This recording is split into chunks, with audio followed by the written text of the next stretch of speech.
ఇక మాజీ మంత్రి హరీష్ రావు రోడ్డు ప్రమాదంలో గాయపడిన వారిని ఆసుపత్రికి తరలించి మానవత్వం చాటుకున్నారు. సంగారెడ్డి జిల్లా పెద్దాపూర్ సమీపంలో ముంబై నేషనల్ హైవేపై లారీ బోల్తా పడటంతో 2 కార్లు ధ్వంసమయ్యాయి. అదే సమయంలో జహీరాబాద్ పర్యటనకు వెళ్తోన్న మాజీ మంత్రి హరీష్ రావు ప్రమాదాన్ని చూసి చలించిపోయారు. తన వాహనంలో గాయపడిన వారిని చికిత్స కోసం ఆసుపత్రికి తరలించారు. జిల్లా కలెక్టర్ ఎస్పీలతో మాట్లాడి ప్రమాద ఘటనను వివరించి సహాయక చర్యలు చేపట్టాలని సూచించారు. కార్ మీద పడ్డారు. కార్లో నలుగురు లేడీస్ ఇద్దరిని గుంజడం బయట నుంచి ఇద్దరు లేడీస్ లేపలేదు. అయితే ప్రాణాలతో ఉన్నారు. బ్రెయిన్ బట్టి లేపితే కట్టడం దారి పిల్లలు బతారు. 108 చేసినా వస్తుంది. మీరే వచ్చి బ్రెయిన్ పెట్టి లేపియాలి.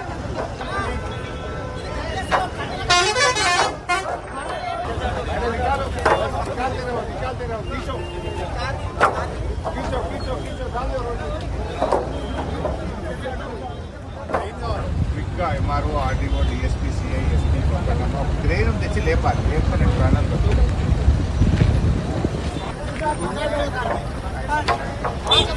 ఆయన కూడా పనిలోనే ఉన్నానంట. నువ్వు తీసుకుపోతావు బిడ్డ. అది అక్కడేనా 5 కిలోమీటర్స్ ఫ్రమ్ సంగారెడ్డి. అయితే ప్రాణాలతో ఉన్నారు. బ్రెయిన్ బట్టి లేపితే కట్టడం దారి పిల్లలు బతారు. 108 చేసినా వస్తుంది. మీరే వచ్చి బ్రెయిన్ పెట్టి లేపియాలి.